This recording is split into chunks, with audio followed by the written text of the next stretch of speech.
Welcome back. Or if this is your first time here, thank you for choosing to sit down in this quiet little corner.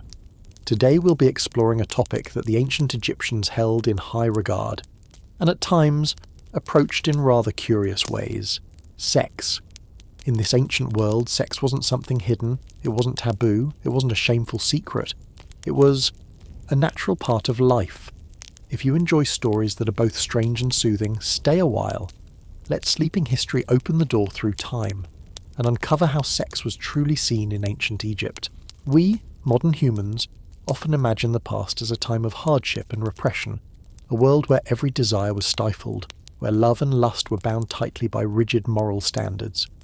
But if we turn our eyes to Egypt, more than 3,000 years ago, we'll find something entirely different. The ancient Egyptians did not see sex as dirty or sinful. On the contrary, they viewed it as an essential and sacred part of the cosmic cycle, like the sprouting of a seed, like the sap running through a tree, like the waters of the Nile nourishing every patch of land. To them, sex was life.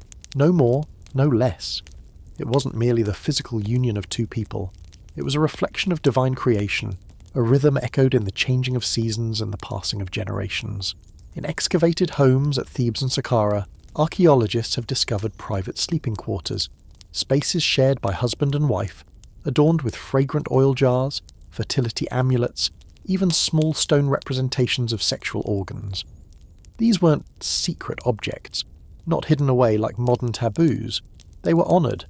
The human body, with its curves, vitality and allure, was not censored in art.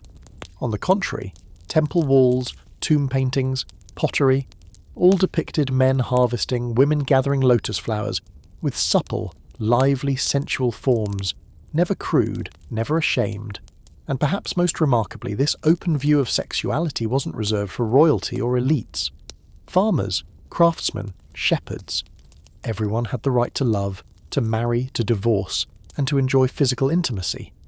A common woman could compose passionate love poetry. A poor couple could express affection openly. There were no stigmas of good girl, bad girl, or virginity. The Egyptians believed the body was not something to conquer, but something to listen to care for, to cherish. They did not fear desire, because desire didn't make them weak. It made them vibrant. It made them godlike. And in our modern world, where we still struggle between personal freedom and social judgment, where love is often tangled in fear, shame, and control, perhaps we still have much to learn from ancient Egypt, that the body is not the enemy, that desire is not a sin, and that, just like the Nile River that has flowed through countless centuries, love and longing are things that are always alive, always present, and always worthy of being welcomed with both heart and understanding. If you were an ancient Egyptian, you wouldn't lower your gaze when someone mentioned the word sex. You wouldn't blush, look away, or change the subject.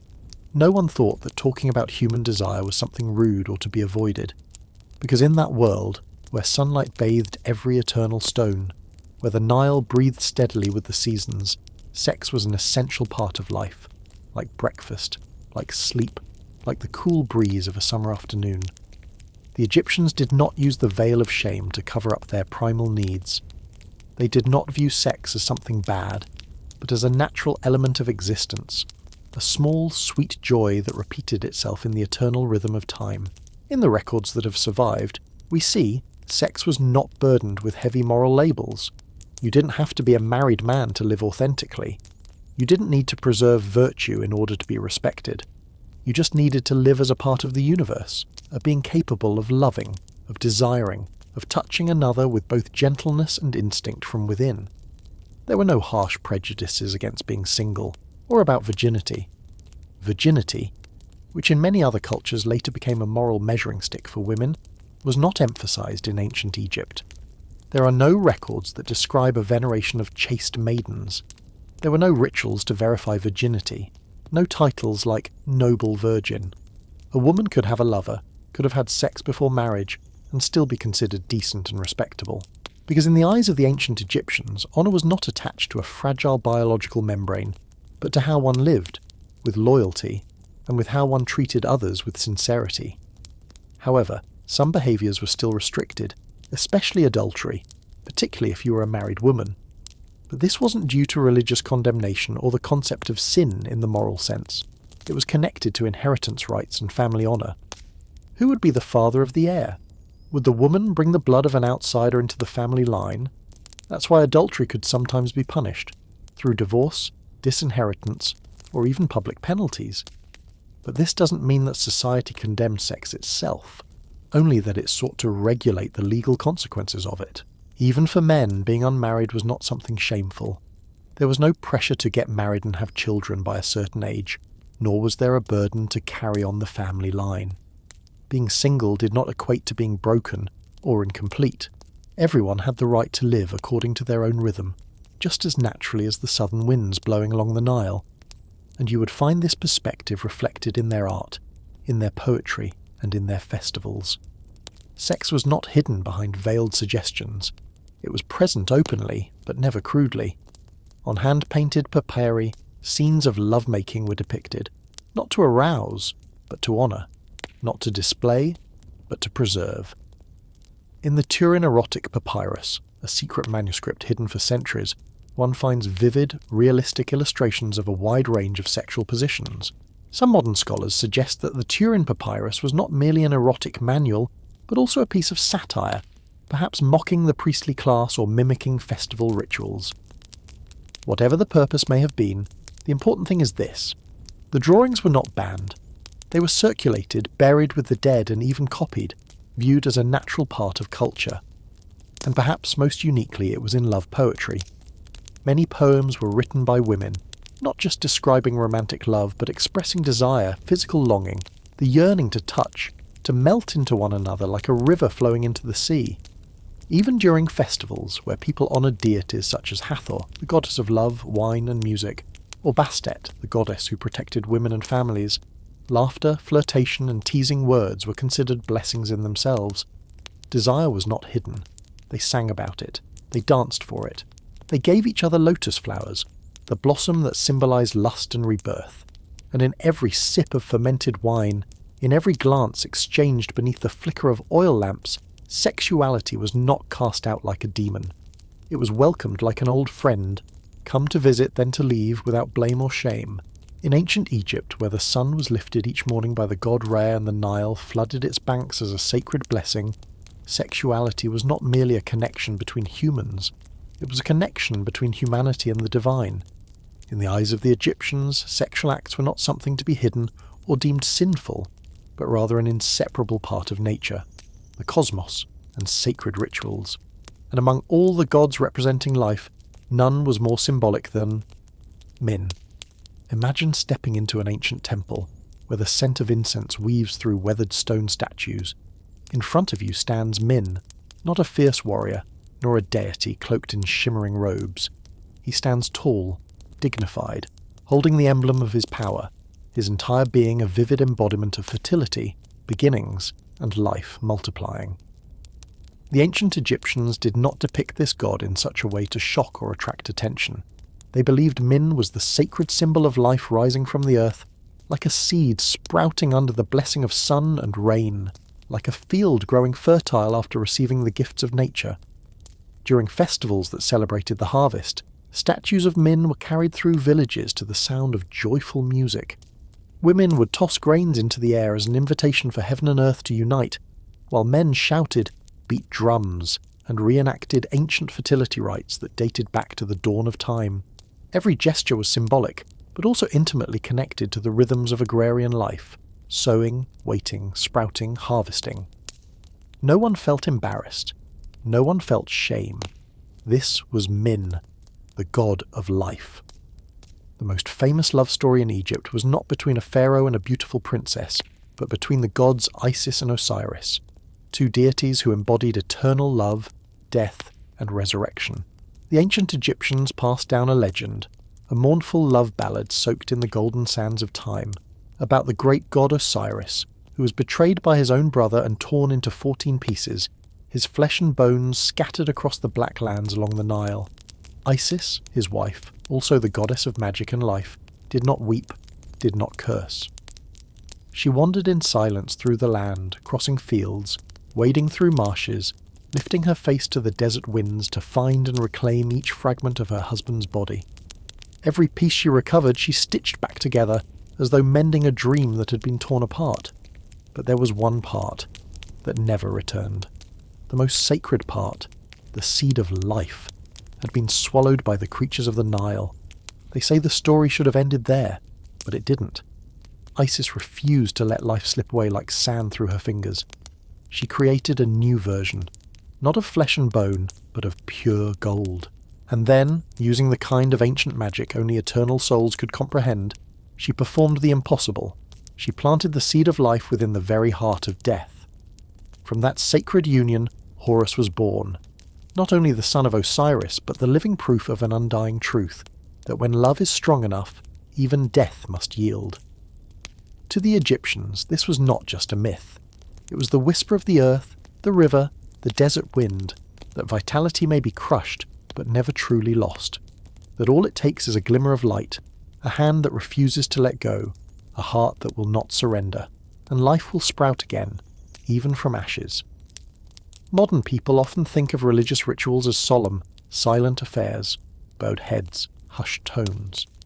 But to the Egyptians, certain festivals were celebrations of fertility and abundance, where laughter, beer, sensuality were not forbidden, but encouraged. Some festivals honouring deities of fertility like Hathor or Min could include provocative dancing, singing, drinking beer, and even erotic songs.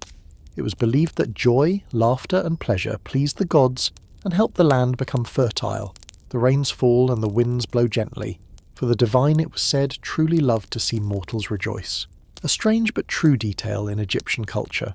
Lettuce was used in fertility rituals, a seemingly ordinary plant, yet it carried within it the most sacred of things, life. No one truly remembers the first time a human being bowed before a bed of upright lettuce, its leaves reaching toward the sky like a whisper to the heavens. But the Egyptians didn't need to remember. They felt it. To them, those green skyward leaves symbolized the power of life, the ability to reproduce, the eternal flow of lineage and grain. And then there was a detail. When you snap a stalk of lettuce in half, a thick white sap drips from its stem, as if it were nature's own suggestion. In the silence of the temple, that sap became a metaphor, a quiet reminder of the essence of life, of the seed of creation. It was no coincidence that the god Min, the deity of fertility, was often depicted standing beside beds of vibrant lettuce, holding a scepter in one hand and the unmistakable symbol of virility in the other. Min embodied the raw force of procreation. On temple walls in places like Akhmim and Gebtu, scenes were carved showing people offering lettuce to him, not as food, but as prayer. During the festivals of fertility, when men and women painted themselves in ochre, danced around fire and offered wine and bread, lettuce was placed in the centre, a symbol of their most burning desire, the ability to carry on the lineage. At times, even the act of eating lettuce, as passed down by the priests, was believed to awaken lust, as though the plant retained a fragment of divine power. The Egyptians did not see lettuce through culinary eyes. It was not merely a food, but a bridge between humanity and life itself. In the wide fields where rows of lettuce grew straight beneath the sun, people were not just planting crops, they were planting hope. Each leaf, each drop of sap released from a broken stalk was a whisper from Mother Earth about survival and continuation.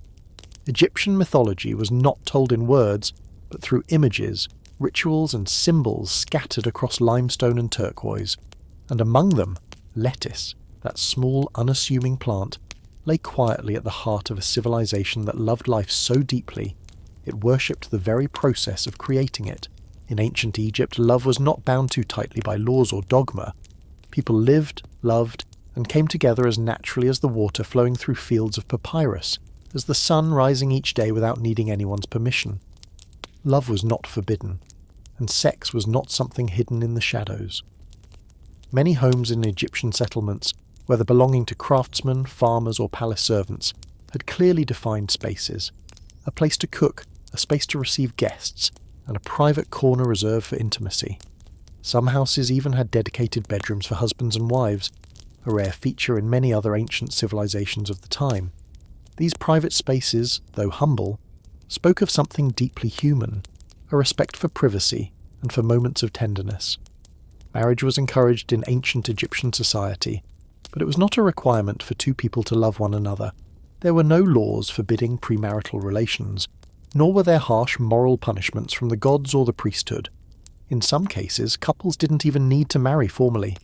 Living together, raising children, and sharing a household was often enough to be recognized by the community as a legitimate married pair.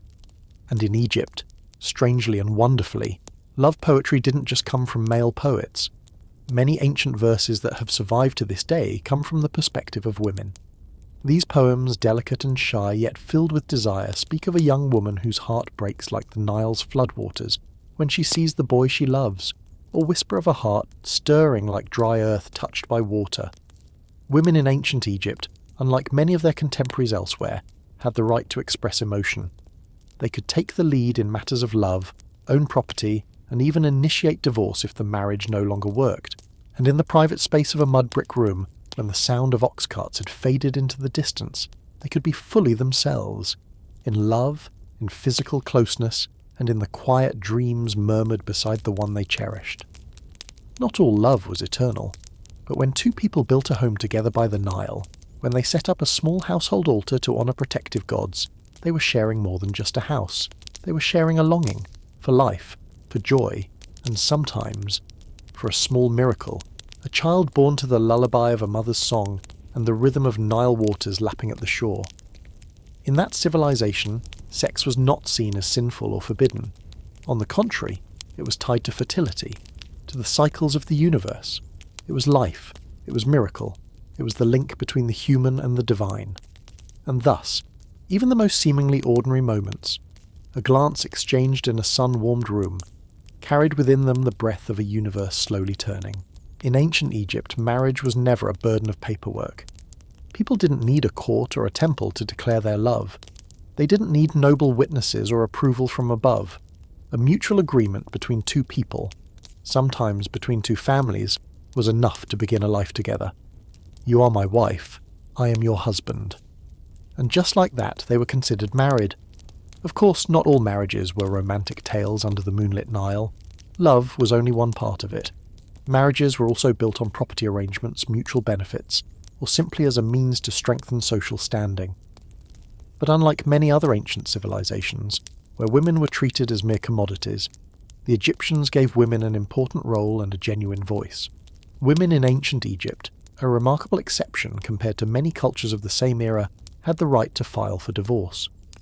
They could leave their husbands if they were mistreated, or simply because they no longer wished to live together. Naturally, this right was most visible among the middle and upper classes, where women had education, dowries, or property of their own. Men also had the right to divorce, but often with responsibilities, especially if children were involved.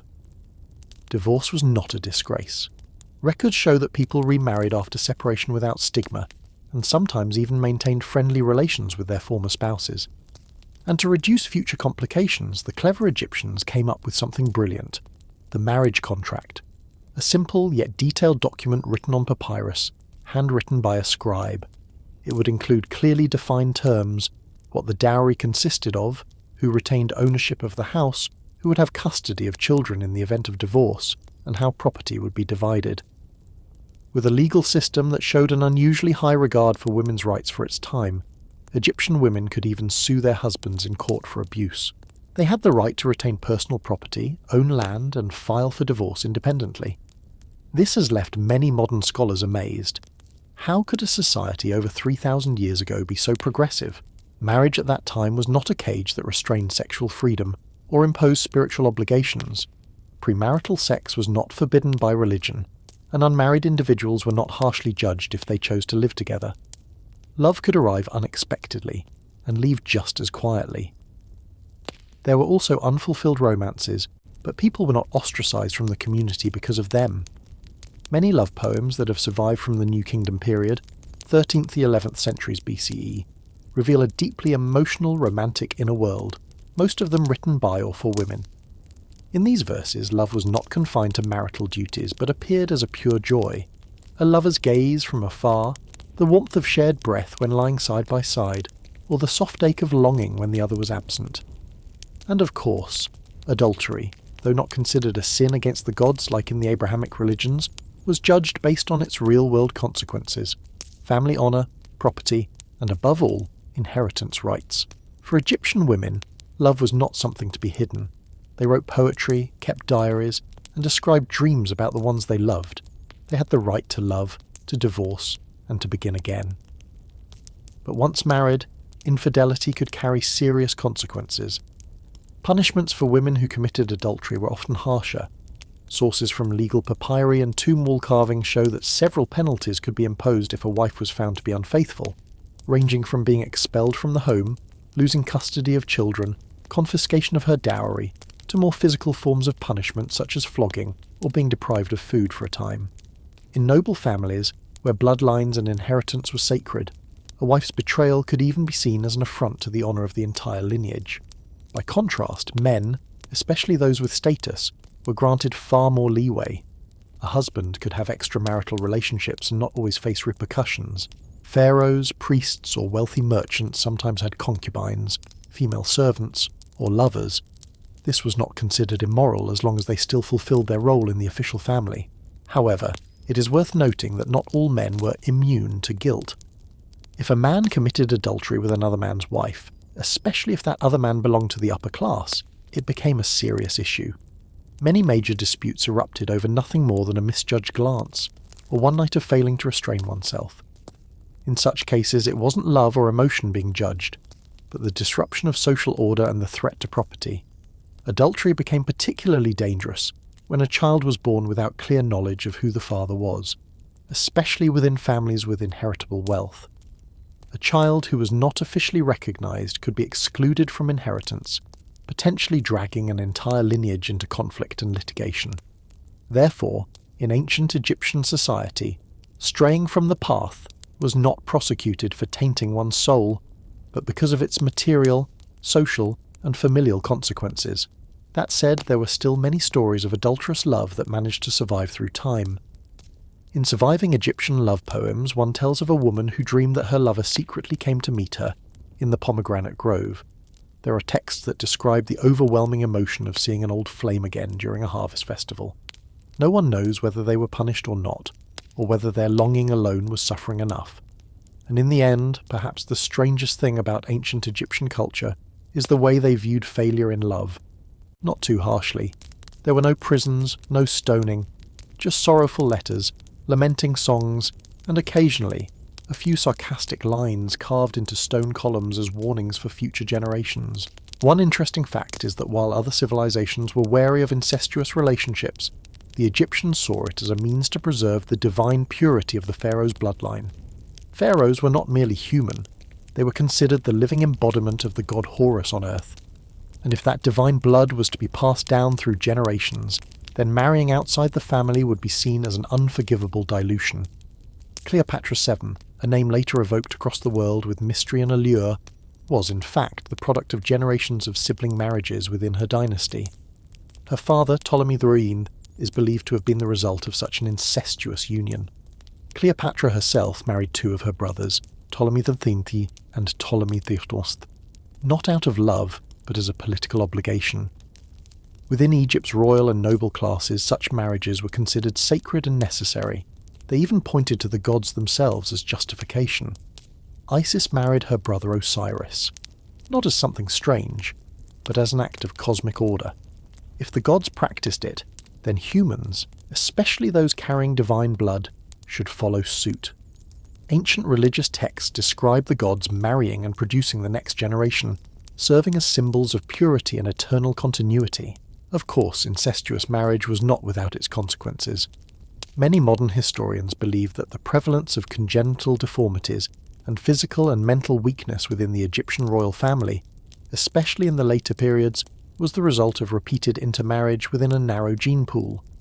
Although the ancient Egyptians had no concept of genetics as we understand it today, they must have noticed the strange traits appearing in the children of the royal lineage. Yet for them, political and religious meaning always took precedence over health risks, and so, beneath the shadows of colossal statues of gods, and amid the scent of incense drifting through tombs, incestuous marriages continued, quietly, solemnly, and with a sacred aura. Pharaohs were buried beside their sisters, who were also their wives. Twin statues depicted them hand in hand, gazing toward eternity, as if to say, "Our blood is the blood of the gods." And to preserve that, sometimes the price to pay was not honour, but life itself. Ancient Egypt, where kinship and politics intertwined, carved out a unique chapter in the history of marriage. A chapter that today may seem strange, even unsettling, but to the people of that time, it was the only way to ensure that the divine would remain forever enthroned in the world of men. In ancient Egypt, art was not merely for admiration. It was not just a religious symbol or a historical record. Art in many cases was a sacred act, and at times a remarkably bold one. Erotic, but not vulgar. Explicit yet not taboo. Sexuality was seen as a natural, sacred part of existence, and was expressed in art with a frankness that may strike modern eyes as both surprising and strangely unashamed. One of the most sensual cultural treasures ever discovered is the Turin erotic papyrus, now housed in the Egyptian Museum in Turin, Italy. Hand-painted on papyrus over 3,000 years ago, this scroll depicts a series of sexual positions between men and women, accompanied by vivid expressions, playful details, and at times, humour. Unlike the solemn wall carvings intended to honour deities or rituals, the images in this scroll do not portray gods or religious ceremonies. Instead, they capture intimate, earthly moments between humans. A woman with a mischievous gaze, a man with a wig in an awkward pose. These scenes are rendered with delicate lines, sometimes exaggerated, more symbolic than documentary. Historians still debate the true purpose of the papyrus. Was it a form of entertainment, a sexual education manual, a fertility ritual? Whatever the answer may be, it remains a vivid testament to how the ancient Egyptians viewed sex, not as something shameful, but as an essential force of life and the cosmos. In many ancient tombs and temples, carvings of sexual acts are not rare. These are not random doodles or the work of rebellious artists. They stem from a deep-rooted belief that sexuality could bring life, protection, and luck.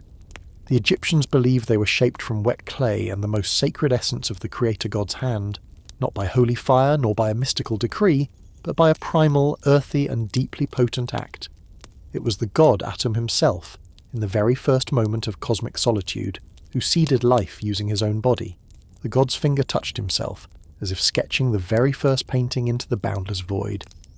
And from that touch, Shu, the god of air, and Tefnut, the goddess of moisture, were born. And from them, all things began to breathe, to leaf, and to release the first cries of the world. But the Egyptian world wasn't merely created by names.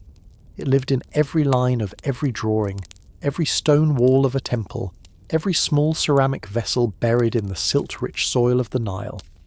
In the homes of the nobility, one might find paintings of couples reclining beneath a fig tree, arms wrapped around each other, as if listening to the rustling leaves whisper a language only they could understand.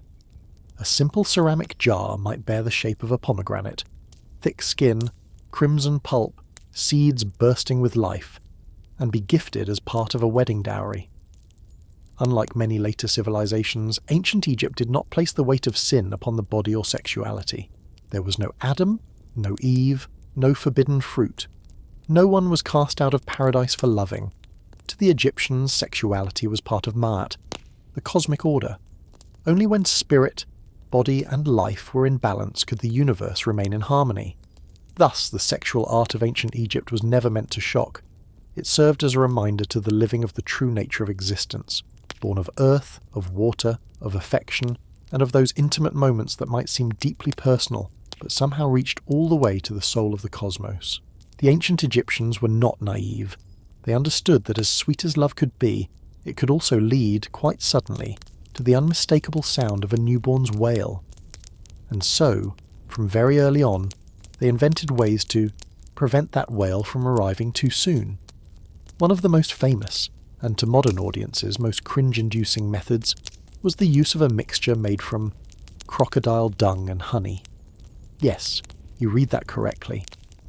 Ancient medical texts like the Kahun Papyrus and the Ebers Papyrus describe this mixture being placed deep inside a woman's vagina, acting as a sort of physical barrier, with the belief that it would block the path of life. Perhaps the dung's high alkaline content was thought to destroy sperm, or perhaps it simply killed the mood altogether. In addition to this, some texts refer to the use of beeswax, moulded into plug-like shapes and inserted into the body like a sort of prehistoric condom. This method was both natural and sweet, at least when compared to crocodile feces. Egyptian women were also familiar with herbal remedies. Certain wild plants known for their ability to cause uterine contractions were used either to prevent pregnancy or to induce early miscarriage. Substances like acacia gum, silphium leaves, from a now extinct and highly prized plant, and bitter melon resin were all part of traditional Egyptian medicine. However, not every plant was used for contraception. Some had quite the opposite function. Lettuce, a common staple in Egyptian meals, held deep sensual meaning. The Egyptians believed that Min, the god of fertility and desire, was particularly fond of lettuce, as it was thought to boost vitality and invite love. Those planning to spend a romantic evening together might have included a generous serving of lettuce in their afternoon meal, treating it as a kind of ancient green Viagra. When all other methods failed, or when true love blossomed and a new life was eagerly awaited, it was time for other women to step in, the midwives. The Egyptians had a recognised profession for these midwives, usually older women who were experienced and deeply knowledgeable about the female body, medicinal herbs, and the signs of labour. They knew how to help a pregnant woman breathe properly, how to position her body during childbirth, and, most curiously, they even knew how to predict the baby's gender. In one of the most peculiar methods ever recorded, midwives used wheat and barley. The pregnant woman would urinate on the grains, which were then left to sprout for a few days. If the wheat sprouted first, it was a girl. If the barley germinated, it was a boy. If nothing grew at all, it might mean she wasn't pregnant or that something was amiss. As bizarre as this may sound, modern scientists have discovered that estrogen in a pregnant woman's urine can indeed promote seed germination, proof that even without microscopes the ancient Egyptians had a truly remarkable intuition. But the role of the midwife didn't stop there. They also knew how to prepare pain relievers made from opium poppies, how to use herbs that helped relax the uterus, and how to conduct rituals to call upon the god Bees, the deity who protected women and children. In many households, special birthing beds were set up, designed so that the woman could squat while giving birth, a position that, according to the ancients, allowed the baby to slide out as easily as a fish. Women's health was not treated as a shameful topic in Egyptian society. In ancient medical papyri, symptoms such as menstrual cramps, vaginal discharge, and irregular periods were documented and treated using herbs, amulets, and even prayers. Female healers and priestesses in the Temple of Isis sometimes served as gynecologists or obstetricians. In a culture where a woman could run a perfume shop, keep account ledgers, or even become pharaoh herself, like Hatshepsut, it's not surprising that women also had a degree of control over their own bodies, in their own unique way, scented with incense and written in red ink on papyrus scrolls. And so, amid the grandeur of pyramids and the silence of mummies, there existed quieter lives, where women were not only symbols of life but also its guardians, keepers of herbal secrets, and those brave enough to choose when to welcome a new life into the world, or when to wait for another day, when the moon was fuller and the heart more ready. The emotional and romantic life of ancient Egyptians varied greatly depending on the social class into which one was born. For common people, those who lived off farming, crafts, or small-scale trade, love was a real gift. They fell in love when their hearts told them to. They married because they needed each other, for the harvest, for children, and sometimes simply because of a fleeting glance exchanged across a field of young green barley. No one forced them to marry a particular person to preserve land or lineage. And no law forbidding love was ever carved into the walls of their modest homes. Poverty made them practical, but it did not strip them of tenderness. However, among the nobility, where gold gleamed across temples, palaces, and tombs, love rarely held first place. In these circles, marriage was a strategic game, a method for cementing alliances, protecting assets, or strengthening political power. Daughters could be promised in marriage as early as age 7, merely because their parents wished to expand their land holdings. Male nobles might have multiple wives or concubines, especially if they were wealthy enough to support them. But not all of them were cold-hearted. Archaeologists have discovered love letters among mummified remains, where noblemen wrote to their beloved concubines with tender and sincere words.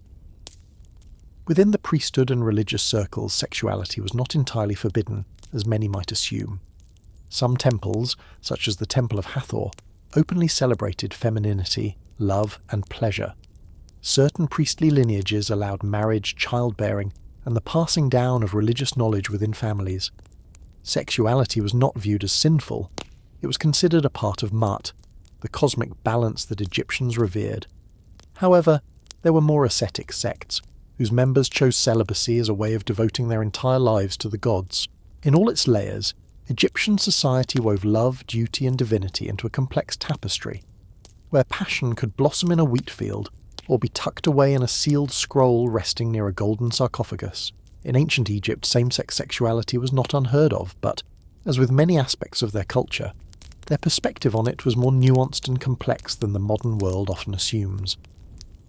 Unlike many other ancient civilizations, such as Greece, which had clearly defined models for male same-sex relationships, the ancient Egyptians left behind relatively few public records addressing the topic directly.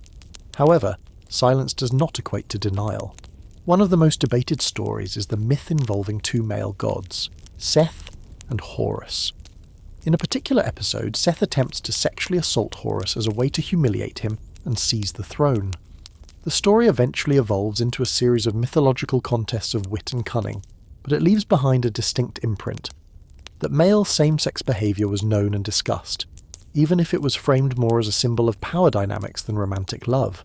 There are also archaeological clues that are more difficult to interpret, such as the shared tomb of Niankhkhnum and Khnumhotep, two men who served in the royal palace during the 5th dynasty. They were buried together in an elaborately decorated tomb, with wall reliefs depicting them embracing and touching noses, a gesture considered equivalent to a kiss in ancient Egyptian culture. Were they brothers, close friends, or lovers? Scholars continue to debate this question to this day, but the images remain a gentle testimony that affection between two men could be honoured, even in death. From the perspective of law and religion, the Egyptians left no known texts condemning or prohibiting same-sex relations. There were no punishments prescribed, no laws against it, and no religious doctrines declaring it sinful. This makes ancient Egypt one of the rare ancient civilizations that neither criminalized nor sanctified same-sex behavior. It simply allowed it to exist in a grey area of society, private yet accepted. As for women, the historical record is even more scarce. This could be due to the private nature of women's lives in Egypt, or perhaps because relationships between women were not seen as a threat to social order, and thus drew less attention. However, love poems and ceremonial songs do occasionally hint at emotional bonds between women. Though often written in symbolic and ambiguous language, they do not lack in intimacy. Ultimately, love, in all its forms, found a way to blossom along the banks of the Nile.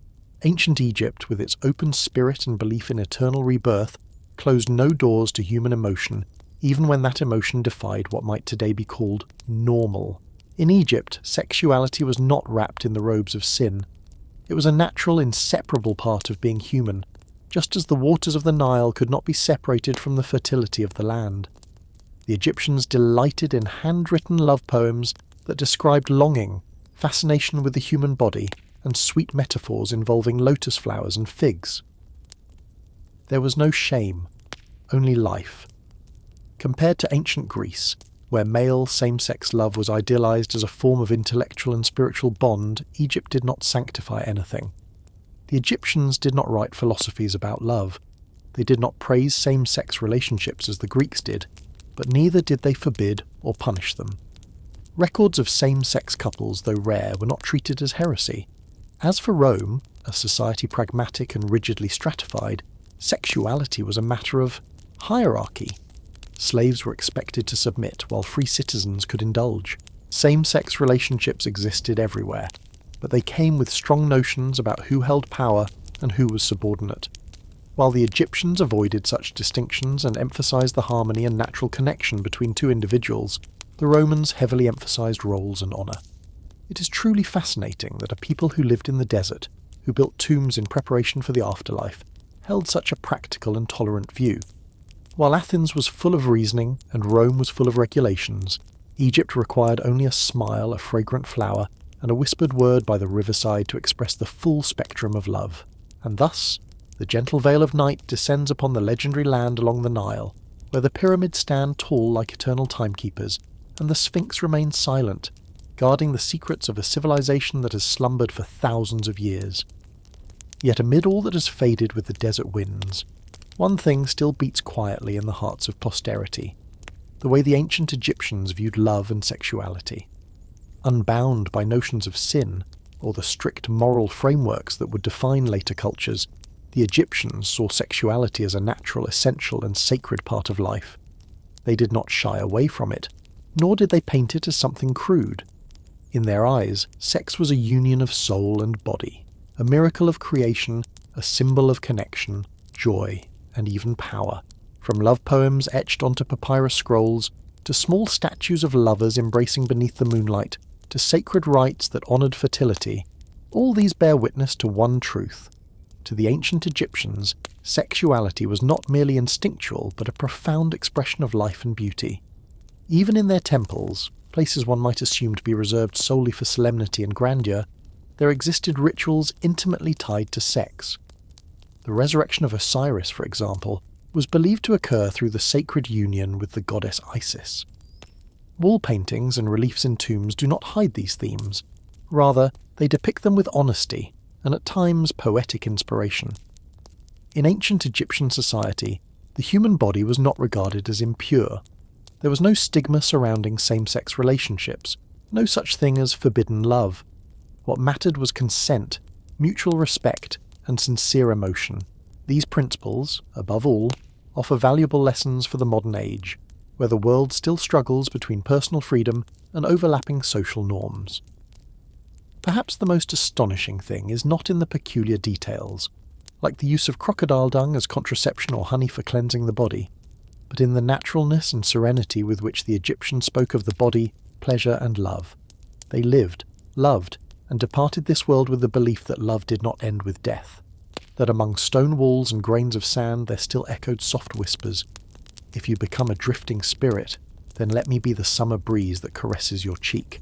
And so, in the hush of the wind that glides across the Nile, we close our eyes, only to feel as though we catch a glimpse of a silhouette stepping through the night, holding a lotus flower, a soft smile upon their lips. Not a god, nor a pharaoh, just a lover from a time when to love was to live, to exist, without the need for justification. The life of Hatshepsut, 1507-1458 BCE. Hatshepsut was born around 1507 BCE, the daughter of Pharaoh Thutmose I, a powerful ruler who expanded Egypt's borders deep into Nubia and Syria. Her mother was Amosi, the principal queen, believed, according to the religious beliefs of the time, to have been chosen by the god Amun. Hatshepsut was thus regarded as the union of legitimate royal authority and divine bloodline. From a young age she was raised within walls adorned with intricate reliefs, and the scent of sacred resins wafting through temple halls. Unlike most Egyptian women, she was educated in religion, ritual practices, administrative management, and the history of dynasties. At each offering ceremony to the gods, every time she stood behind her father on the high stone balcony, she observed, quietly absorbing the roles of power, of symbolism, of legitimacy. Hatshepsut was not merely a princess, she was a student of the throne. After the death of Pharaoh Thutmose I, the crown passed to Thutmose II, Hatshepsut's half-brother and husband. However, Thutmose II did not possess the same pure royal lineage as Hatshepsut. His mother was merely a secondary concubine, while Hatshepsut was the daughter of the principal queen, placing her in a superior position within the royal bloodline. The marriage between Hatshepsut and Thutmose II served to legitimize his claim to the throne, but at the same time it also provided Hatshepsut with a platform to maintain her influence within the court. During her time as queen consort, she actively participated in religious ceremonies and appeared in temple reliefs as a central figure, something exceedingly rare for Egyptian women. When Thutmose II died at a relatively young age, the throne was inherited by his son, Thutmose III, a young boy born to a concubine named Iset. According to tradition, Thutmose III could not rule independently until he came of age, so a regent was required to govern on his behalf, and that regent was none other than Hatshepsut. At first, she claimed the title of regent, something not too uncommon in the history of Egypt. But over time, she gradually seized full power, sidelining Thutmose III from major ceremonies, ensuring he did not appear alongside her in political undertakings or temple dedications. This transition did not happen overnight. It took place over many years, with small but steady steps.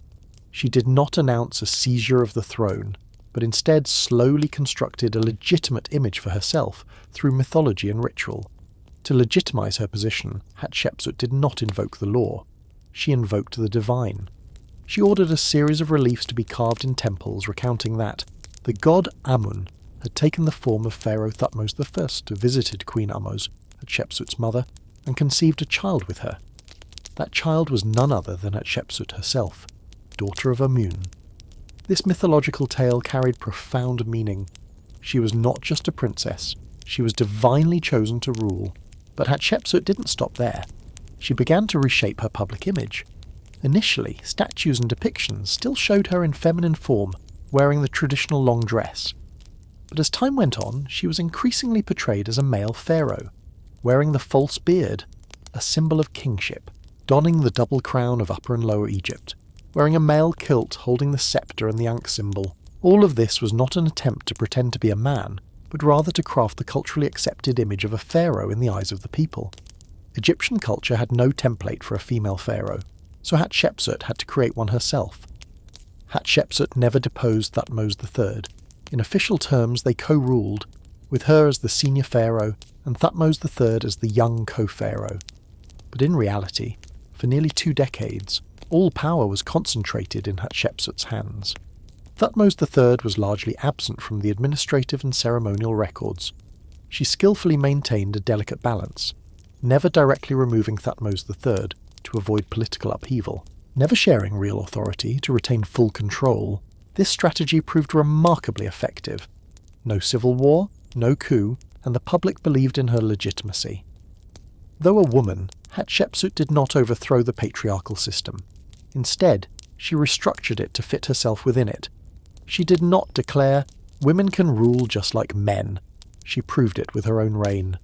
She preserved traditional rituals, adhered to mythological customs, appeased the priesthood, and commissioned temples across the land. But while doing all this, she wielded the scepter, issued royal decrees, and decided state policies, just like any male pharaoh. Amid the vibrant pages of Egyptian history filled with wars and bloodshed, Hatshepsut stood out as a rare stillness, a pharaoh who reigned through prosperity, peace, and long-term vision. There were no great wars, no bloody conquests, but under her hand Egypt blossomed like a lotus in the flood season. When Hatshepsut ascended the throne as pharaoh, her kingdom did not descend into chaos, but it was far from peaceful. The border regions required control, trade had weakened following the brief reign of Thutmose Amien, and the public needed reassurance in the face of the unprecedented event of a woman becoming king. And then, something remarkable happened. Everything began to stabilize. There are no records of large-scale military campaigns during her reign. Instead, the borders were secured through diplomacy, and colonial territories such as Nubia remained loyal. Rather than sword and spear, Hatshepsut wielded a sharper weapon: commerce and construction. One of her most impressive achievements was the expedition to the land of Punt, a legendary land whose exact location remains uncertain to this day, possibly present-day Somalia or Eritrea. This voyage was not launched to expand territory, but to expand trade and influence. Reliefs at the Deir el-Bahari temple depict Egyptian ships returning laden with incense, rare woods, exotic animals, and gold, items of both material value and deep religious symbolism. At the same time, she ordered reforms in agricultural management, restored irrigation canals, improved the tax collection system, and restructured resource distribution. The administrative documents from her reign reveal a tightly organized professional government that knew how to use ink, to consolidate her position, and above all to legitimize the unprecedented fact of a woman proclaiming herself pharaoh. Hatshepsut employed a power no less effective than the army: divinity. She did not claim the right to rule from parental bloodlines, but from the great god Amun. On temple walls and carved reliefs one sees the scene of Amun visiting Queen Ahmose, bestowing upon her a child who would be the chosen king. That child was Hatshepsut. If the gods had chosen her, how could mortals dare to question? And she did not stop there. Hatshepsut further masculinized her image. She had herself depicted wearing the crown, holding the scepter, and donning the false beard like all other male pharaohs. But she did not entirely abandon her femininity. Some statues preserved her delicate face and soft features. It was a subtle interweaving of masculine symbols and feminine essence, allowing her to live in both worlds without being rejected by either. She also erected many stelae inscribed with divine decrees from the gods, affirming her leadership as a divine mandate, undeniable and unquestionable.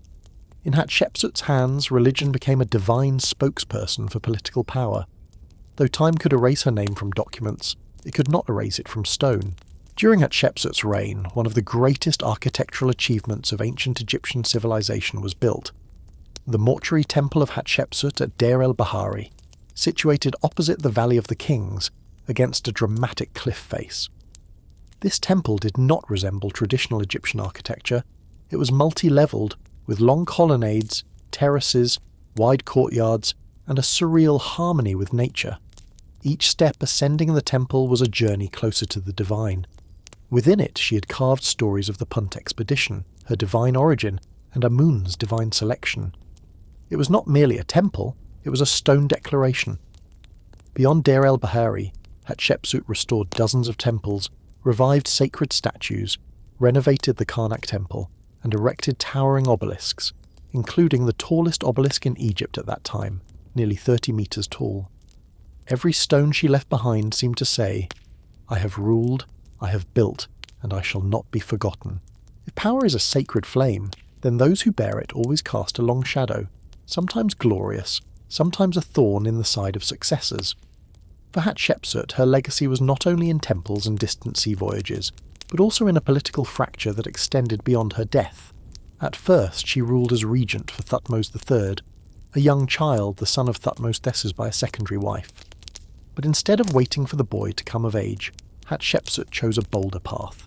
She proclaimed herself pharaoh, not as a guardian, but as the true sovereign.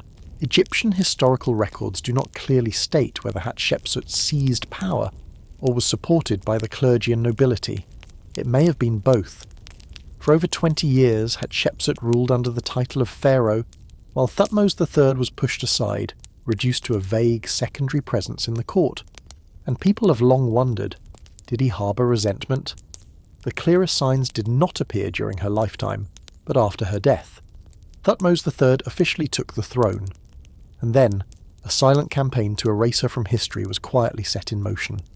Hatshepsut's statues were smashed, their faces chiselled off. Her name on stelae was scratched out or overwritten with Thutmose's. Reliefs depicting her as a male pharaoh were buried, defaced, or turned to face the wall. This was no mere punishment. In the world of ancient Egypt, to be erased from memory was to die a second time. Hatshepsut was not only rejected as a ruler, her very existence was denied. Why? Perhaps it was the quiet revenge of a man once overshadowed by his powerful stepmother. Perhaps Thutmose III feared that history would place her as his equal, or even above him. Or perhaps the patriarchal system built entirely around male dominance could not allow a woman to have broken its rules and still be glorified. Even so, silence could not bury everything. Hatshepsut died around 1458 BCE, after more than 2 decades on the throne. Instead of resting eternally in a grand tomb like other pharaohs, her burial site seemed abandoned. Archaeologists believe she was originally entombed in KV20, possibly alongside her father, Pharaoh Thutmose III, but later all traces of her disappeared. No mummy, no burial inscriptions bearing her name. No one knew where Hatshepsut had been laid to rest. For more than 3,000 years she became a missing queen, a mystery buried beneath the scorching earth of the Valley of the Kings. It wasn't until 2007 that, thanks to DNA analysis, CT scans, and a single remaining tooth, her mummy was finally identified in an abandoned tomb. There was no gold, no lavish ceremony, only dry bones and the marks of time, a quiet death, but not a permanent erasure. In the 19th century, as the great wave of Egyptian archaeology swept across the desert, Hatshepsut's name slowly returned to the light. Researchers began piecing together scattered fragments. A magnificent temple at Deir el-Bahari bearing the name of a female pharaoh. strange reliefs depicting a man's body, with soft feminine features. Slowly, from stone, a name emerged, Hatshepsut. Today, she's remembered not only as a queen who dared to cross gender lines, but as an outstanding ruler who led Egypt into a time of prosperity. Under her reign, there was no war, only construction, peace, and flourishing trade. In a world where women were excluded from ultimate power, Hatshepsut broke the rules, not with proclamations, but with action, with stone, with trading ships that crossed the sea, and with monuments that defied time. Her statues have been restored. History has returned to her the title of Pharaoh, and her image, a woman wearing the false beard of kingship, yet bearing the heart of the daughter of Amun, has become a symbol that inspires generations. Among the hundreds of pharaohs who shaped Egypt's long history, there were great warriors like Rameses, reformers like Akhenaten, legends like Tutankhamun. But there was only one Hatshepsut, a woman who rose above every social expectation and never let power cloud her wisdom. A stepmother who once outshone Thutmose III, only to be nearly erased by him. A pharaoh who built instead of destroyed, who sent expeditions instead of armies, and who left behind temples of stone rather than battle scars. And no matter how many statues were shattered, no matter how many stelae bore her name scratched out, Hatshepsut remains, in every sunlit step of Deir el-Bahari, in every hieroglyph that recounts the voyage to Punt, and in the memory of humankind, as an immortal symbol of intellect, courage, and defiance. Storming of the Bastille, 1789. At midday, on July 14th, 1789, under a gloomy and tense atmosphere that blanketed the capital of Paris, thousands of people gathered outside the Bastille fortress, armed with whatever they could find, sticks, old firearms, even kitchen utensils. Their initial goal was to find gunpowder and weapons for self-defence against royal forces, but what happened next would become an irreversible turning point in the history of France, the fall of a symbol of absolutism. The Bastille, originally built in the 14th century as a defensive structure, had become a fearsome political prison under the French monarchy. During the reigns of kings such as Louis XIV and Louis XVI, it was used to imprison dissenters, often without trial, through a form of punishment known as the lettre de cachet, which allowed the king to imprison anyone at will. No explanation needed, no defence allowed, and no promise of release. However, by 1789 the fortress housed only 7 prisoners. That fact was irrelevant. The Bastille no longer held strategic military value. It carried symbolic weight. It represented suffocation, oppression, and the unchecked power of the king. For the people of Paris, who were suffering from hunger, rising bread prices, and an extravagant court that showed no concern for the poor, the Bastille was the most vivid image of injustice. When the crowd demanded that the fortress's guards surrender, their refusal led to several hours of violent confrontation. Finally, by late afternoon, the Bastille was overtaken. Governor de Launay, the commander of the fortress, was dragged into the streets and executed. His head was mounted on a pike and paraded through Paris amidst jubilant cheers. This event was not simply the storming of a building, it marked the collapse of royal authority in the face of popular power. Just 3 days later, King Louis XVI wrote a single word in his diary: rien, nothing. But he was wrong. July 14th became France's National Day, commemorating the moment when the French people rose up and began a new era, an age of revolution, liberty and equality. Before 1789, France was in the midst of a severe financial crisis. After a series of costly wars, especially its involvement in the American War of Independence, the national treasury was nearly empty.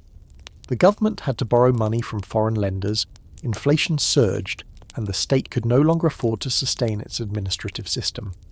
Meanwhile, the living conditions of the common people were deteriorating rapidly. The price of bread, the most basic food item, tripled in just a few years. Crop failures and harsh winters forced tens of thousands into starvation. Crowds lining up for bread, malnourished children, and death lurking in alleyways were all common sights in Paris at the time. France was divided into 3 social classes: the clergy, the nobility, and the third estate, which included peasants, townspeople, and the bourgeoisie, who made up over 90% of the population.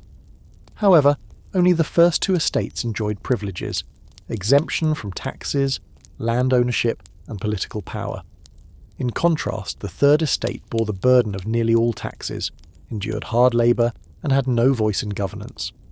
At the very moment when discontent was reaching its peak, Enlightenment ideals, championed by thinkers such as Voltaire, Rousseau, and Montesquieu, were spreading across Europe. Concepts like liberty, equality, democracy, and human rights became powerful sources of inspiration for both the bourgeoisie and the common people. In May 1789, due to a severe financial crisis, King Louis XVI was forced to convene the Estates General, a representative assembly of the three social classes, an event that had not taken place for nearly 175 years. However, injustice quickly re-emerged. Each estate was granted only one vote, even though their populations and the burdens they bore were vastly unequal. Enraged by this inequality, representatives of the Third Estate broke away and, in June 1789, established the National Constituent Assembly, declaring themselves the true voice of the French people. This marked a turning point and a direct challenge to royal authority. Alarmed, King Louis XVI ordered the deployment of 30,000 troops around Paris, sparking rumours that he was preparing to suppress the growing movement by force. The people, filled with fear and outrage, lost all trust in the monarchy's promises of reform. By mid-July, Paris was a powder keg ready to explode. Rumours spread rapidly that the king was about to crack down on the newly formed National Assembly and arrest its prominent members. On July 11th, the king dismissed Jacques Necker, the finance minister who had widespread public support for his advocacy of fair financial reforms. This act poured fuel on the already blazing fire of public discontent. At the same time, tens of thousands of royal soldiers were being stationed around Paris. The people could feel the looming threat of violent repression. In response, they began forming citizen militias, but to fight they needed weapons and gunpowder. That very morning, thousands of Parisians stormed the Hôtel des Invalides, now the site of Napoleon's tomb, and seized over 30,000 rifles. However, they found no gunpowder, a crucial element for using the weapons. Word spread quickly that large quantities of gunpowder were being stored inside the Bastille fortress. Thus, the Bastille became their next target. On the morning of July 14, 1789, thousands of Parisians, including workers, craftsmen, women and students, armed themselves and marched first to the Invalides to seize weapons, then headed toward the Bastille in search of gunpowder. However, Governor de Launay refused to open the gates. He stalled, hoping for reinforcements. By noon, tensions had reached a breaking point. Suddenly, a shot rang out, its origin unclear, possibly fired by one of the guards on the ramparts. Instantly, the crowd was enraged, and a full-scale battle erupted. The people of Paris, now bolstered by a group of deserters from the Régiment des Gardes Françaises, brought cannons from the Hôtel de Ville, City Hall, and launched an assault on the Bastille. They had no training, no detailed plan, but they had resolve and overwhelming numbers. The fighting lasted for several hours. The Bastille's defenders, roughly 100 men, most of them retired soldiers, were vastly outnumbered and received no support from the crown. Around 5 p.m, Governor Bernard de Launay gave the order to lower the drawbridge and surrender, but it was too late. The crowd stormed the fortress, killing several guards. De Launay was captured and dragged outside. While being escorted to the city hall for trial, the enraged mob killed him on the spot. His head was severed, placed on a pike, and paraded through the streets of Paris as a powerful declaration. The old regime had begun to collapse. The storming of the Bastille was not merely a military or symbolic act. It quickly triggered profound political, social, and psychological changes, leaving a lasting legacy on France and the world. Politically, the event dealt a heavy blow to the king's authority. Under pressure from the people and facing chaos in Paris, King Louis XVI was forced to accept the reality that the absolute power of the monarchy had been fundamentally challenged. He reluctantly acknowledged the legitimacy of the National Constituent Assembly, formed by representatives of the Third Estate, who had previously been denied formal recognition. At the same time, to avoid the threat of civil war, the king ordered the withdrawal of all military forces from Paris. This marked a critical retreat of the monarchy and opened the path for sweeping structural changes in the French power hierarchy. The Bastille's impact reached far beyond the palace. The nobility across France felt the growing fury and danger emanating from the populace. Fearing for their safety, many aristocratic families fled abroad to seek refuge in neighbouring countries, launching a wave of émigrés that would continue for years. These émigrés carried not only their wealth, but also the memory of a regime on the brink of collapse. Psychologically and symbolically, the Bastille's fall had immeasurable significance. For the first time in modern French history, ordinary citizens, long deemed voiceless, organised themselves, took action, and succeeded in toppling a symbol of oppression. In doing so, they realised that power no longer resided solely in the hands of kings and nobles, but within themselves. The Bastille, once a symbol of fear, injustice, and tyranny, was destroyed by those who had once trembled before it. This transformation was not only physical, from fortress to rubble, but deeply symbolic. It marked the birth of civic consciousness. The legacy of the Bastille lives on to this day. Just a year later, July 14th was declared the French National Day, not merely to commemorate the destruction of a prison, but to honour the revolutionary spirit, the courage of the people, and the yearning for freedom. This day has become a global symbol of the end of autocratic monarchy and the dawn of universal values that the modern world continues to uphold: liberty, equality, and fraternity. From the first gunshots at the Bastille, revolutionary fervour spread across Europe, greatly influencing uprisings in Latin America, Asia, and numerous colonised nations in the centuries to follow. July 14th, 1789 was not simply the storming of a fortress, nor a spontaneous outburst of an angry crowd. It was a historic moment when the people of France declared for the first time they would no longer live under tyranny. From this uprising, the foundations of the absolute monarchy began to crumble, making way for a new societal model, one in which power was no longer the privilege of the few, but the right of the people. The impact of July 14th extended far beyond the borders of France. The feudal order across Europe began to fracture. Ancient royal houses were forced to confront unprecedented questions. How does one rule when the people understand their own power? How can power be maintained when fear is no longer a viable weapon? The fall of the Bastille was not simply a military victory. It was the collapse of a symbol, a wake-up call for a world slumbering under the old order.